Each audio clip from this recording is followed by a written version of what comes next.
Kitas režisierius, kurį aš su malonumu jums noriu pristatyti, tiksliau jūs jį puikiai pažįstate.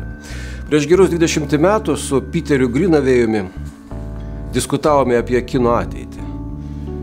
Jis jau tada kalbėjo, kad kinas turi keistis, kad jis nepatenkintas dabartinė kino būklė.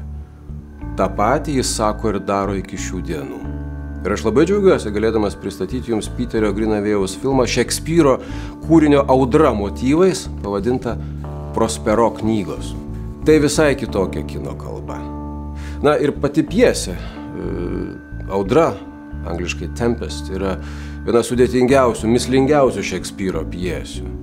Tiesą sakant, niekas dorai nežino, apie ką ji yra. Ir štai Peteris Grynavėjus stengiasi šios pjesės pagrindų, tarsi banglentininkas, tarsi kino banglentininkas slysti tai paviršiumi, tai panerti, tai susirasti šiltą vandenį, tai šaltą ir priverčia ir žiūrovus, o aš galvoju, kad ir savo aktorius, ir savo kūrybinę grupę spėlioti, kasgi čia iš tiesų vyksta. Tviskantis, žaižaruojantis, labai kitoks kinas. Visada, kai kalbam apie Peterį Grynavėjų.